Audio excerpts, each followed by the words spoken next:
नमस्कार. लोकांची सत्य कहाणी कथन करणारी वृत्तवाहिनी म्हणजेच लोकसत्यवाणी.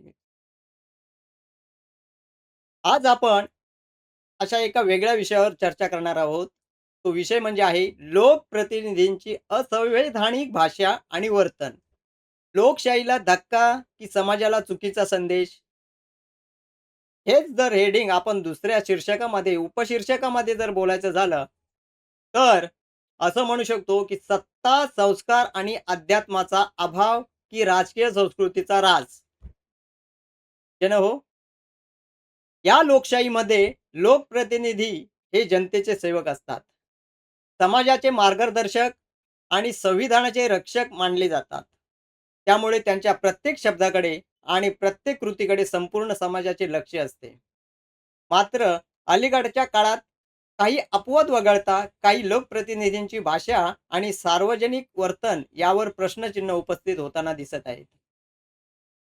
अनेकदा आक्रमक, अवमानकारक किंवा अशोभनीय वक्तव्य चर्चेचा विषय ठरतात.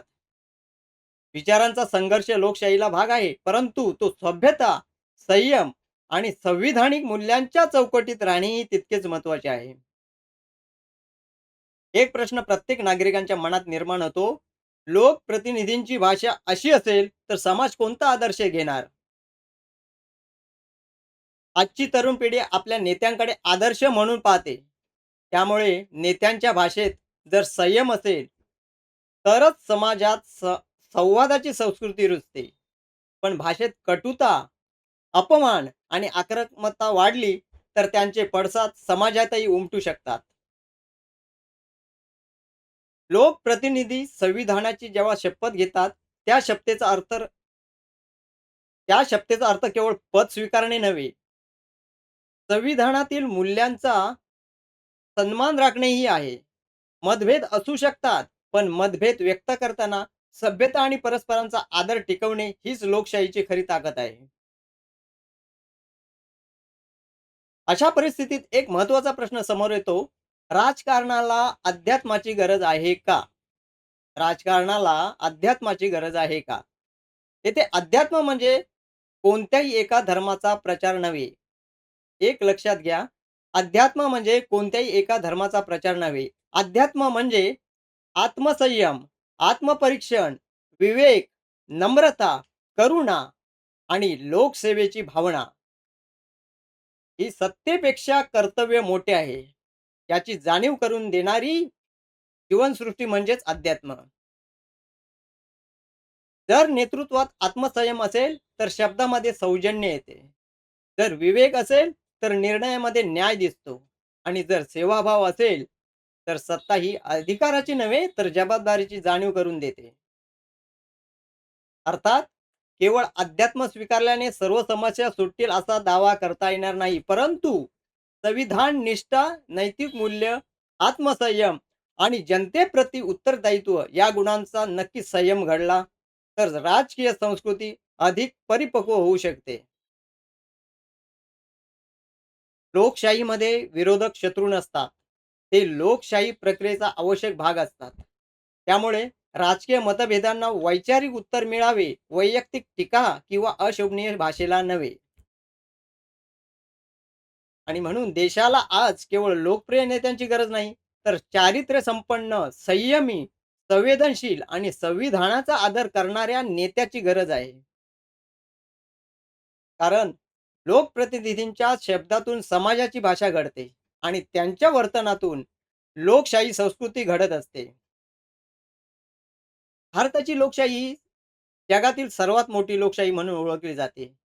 या लोकशाहीचा खरा आधारस्तंभ म्हणजे संविधान आहे. आणि संविधानावर श्रद्धा ठेवून काम करणारे लोकप्रतिनिधी, जनतेने निवडून दिलेला प्रतिनिधी हा केवळ एखाद्या पक्षाचा नेता नसतो, तर तो संपूर्ण समाजाचा आदर्श असतो. त्याचे प्रत्येक वक्तव्य, प्रत्येक कृती आणि प्रत्येक निर्णय समाजासाठी दिशादर्शक ठरत असतो. मात्र सध्याच्या राजकारणात काही अपवाद वगळता काही लोकप्रतिनिधींची भाषा, वर्तन आणि सार्वजनिक आचारसंहिता पाहिली, तर ती अनेकदा असंसदीय, आक्रमक आणि अशोभनीय असल्याची भावना नागरिकांमध्ये व्यक्त होताना दिसते. मतभेद व्यक्त करणे हा लोकशाहीचा आत्मा आहे. परंतु मतभेदांचे रूपांतर वैयक्तिक टीका, अपमानास्पद भाषा किंवा धमकीच्या स्वरूपात होऊ लागले, तर लोकशाहीची प्रतिष्ठाच धोक्यात येते. आता सध्याचे वातावरण आज आपण पाहत आहात. सध्या पाहायला गेलं तर आता ही राजकारण की दादागिरी असं सध्या भासू लागले आहे. काही वेळा सार्वजनिक सभामध्ये किंवा पत्रकार परिषदांमध्ये किंवा सामाजिक माध्यमावर काही नेत्यांकडून वापरली जाणारी भाषा सभ्य राजकारणाशी सुसंगत वाटत नाही. एखाद्या गावगुंडांप्रमाणे धमक्या देणे, विरोधकांचा अपमान करणे किंवा संतापाच्या भरात अविचारी वक्तव्य करणे ही लोकप्रतिनिधींना शोभणारी बाब नाही. अशा वेळी जनतेच्या मनात मग प्रश्न निर्माण होतो, हेच का लोकशाहीचे नेतृत्व? हा आदर्श तरुणांनी घ्यायचा का? समाजावर काय परिणाम होतो? तर लोकप्रतिनिधींचे वर्तन हे समाजासाठी एक प्रकारचा संदेश असतो. जर नेता संयम राखतो, तर समाजही संयम शिकतो. जर नेता संवाद साधतो, तर समाजही संवादाची भाषा स्वीकारतो. परंतु जर नेता अपमानास्पद भाषा वापरत असेल, तर समाजातही असहिष्णुता वाढण्याचा धोका निर्माण नक्कीच होऊ शकतो. विशेषतः तरुण पिढी आपल्या नेत्यांचे अनुकरण करत असते. त्यामुळे सार्वजनिक जीवनातही अशा वर्तनाचा परिणाम सामाजिक संस्कृतीवरही होऊ शकतो. संविधानाचा सन्मान फक्त शपथेपुरता? दुसऱ्या बाबतीत एक सांगायचं झालं, ज्यावेळी नेते मंडळी शपथा घेतात, ती शपथ पाळणे गरजेचं असतं.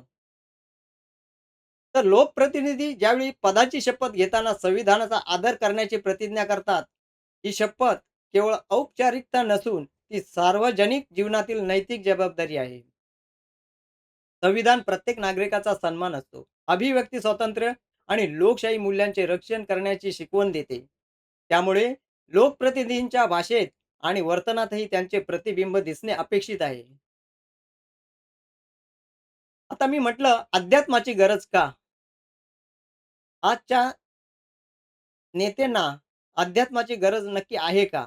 येथे अध्यात्म म्हणजे कोणत्या विशिष्ट धर्माचा प्रचार नव्हे. लक्षात घ्या, अध्यात्म म्हणजे आत्मसंयम, आत्मपरीक्षण, विवेक, नम्रता, करुणा, सेवाभाव आणि अहंकारावर नियंत्रण. या व्यक्तीमध्ये ही मूल्य विकसित होतात. ती व्यक्ती सत्तेचा वापर दडपशाहीसाठी नव्हे, तर लोकसेवेसाठी करते.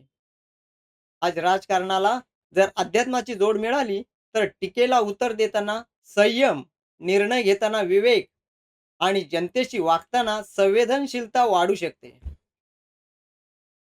फक्त अध्यात्म पुरेसे आहे का?